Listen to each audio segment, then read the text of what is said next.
Okay, what we're going to do today is take a look at the design techniques we have for text. What I have here is a list of things that we're going to go through, and what I'm going to do is show you how you can change each of these. I'm going to start by looking at typeface. Typeface is another name for what font you're using.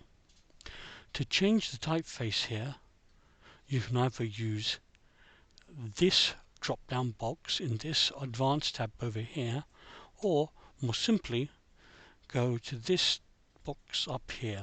When you click the down arrow here, you'll get a preview of all the fonts you have installed on your computer. If you have access to the administrator settings of the computer you're on, you can install as many fonts as you like, but unfortunately on work or college computers you have to work with what you have available here. Now I'm going to scroll down through here and pick something that stands out. And in fact I'm going to pick out a script font, and now you can see my typeface has changed from Arial, which all these are, to this one, Commercial Script VT. You might need to do some experimenting to try and find a typeface that matches the kind of typeface you're looking at in your draft designs. Again, if you're working from home on a computer that has administrator access, you can install the typeface that you identified, but otherwise you're going to have to go for one that looks similar to the one you're after. Next we're going to look at case. Now partly we've just got the standard use of case. You can type into Photoshop as if it was like a word processor, using the caps lock or the shift keys to get to the uppercase. But once you put that in, you do have some additional styling. If you come over here, you can force it to be uppercase to make all the letters in this uppercase. If I deselect that, you can see it goes back to what it was normally. You can also use small case, which is this one, and this uses the capital letters but uses the larger ones for the ones you put in as capital and smaller ones for the ones that would normally be lowercase. You might want to do this because generally uppercase letters are easier to read, but we'll get onto the readability a little bit later on. So type in whatever case you want, but remember there are some options later on. If you're ever looking for this panel, all you need to do is go up here, and it's the one that looks like a bit like a folder. Just make sure you have text selected, and then go up to this little folder one, and this pops up. Next we have style. Style is very much like case. Now some of the fonts it'll give options where you can put in the styling in this one. For example, switch it to bold, switch it to italic. But with this interface you can also force styling. So you'll notice it's italic there. I can put it bold italic there, but then if I can go in here, I can add in faux bold, which pushes the bold up even more, and then faux italic, which pushes the italic even more. So this is quite useful for typefaces that don't have this option. For example, if I come back to my script face, if I go here, you notice it only has a regular, but by using this panel I can make it look a little bit bolder. You see it's subtle but there, and even try and make it a little bit more italic. So that's how you do style. Next we have alignment. Now the text is aligned to the box it is in, which is why you add text, you always want to draw out the box it needs to be in. In this case this one is defaulted to left align, just like a normal word processor, But again, if you go up to here, you can see there is left aligned, centered, and right aligned. This is really useful if you want to, say, get text in the center of the page, or perhaps put, say, navigation elements on a website over onto the right where they often are. You also get even more options in this setting, where it allows you to try and put in a justification, but I would only use that in the cases where you have a large amount of text you want to change the style of. So that is alignment. Next we have a line height. So line height can be set in here.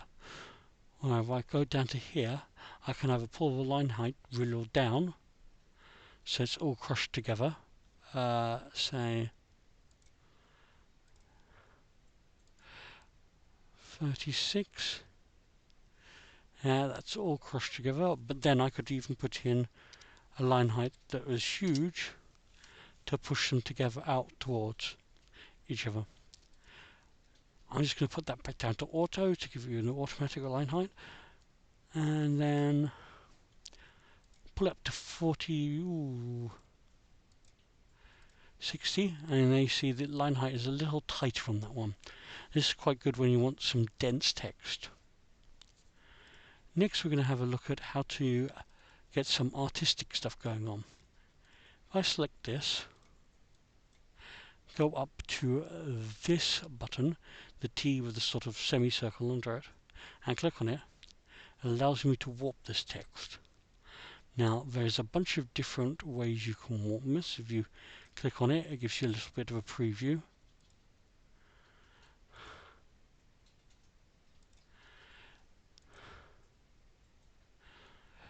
And you can tweak around with this kind of stuff as much as you want to see what you can get. Alright, I kind of think that's interesting, so I hit OK. And now you can see that it's warped that text. Not something you would want to do all the time, but if you want to say nice little banner across the top with a little sort of rainbow arc, or you just want to do something a little bit interesting, warping the text, you can use that function. Again, if you notice, I open up that, it's based around the size of the text box. So if I just undo the transformation,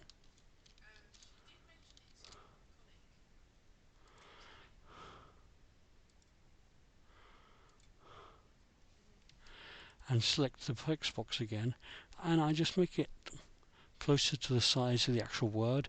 Now when we apply that warp, you can see it applies it equally to the entire word because we've made the text box the same size as the word. There you go.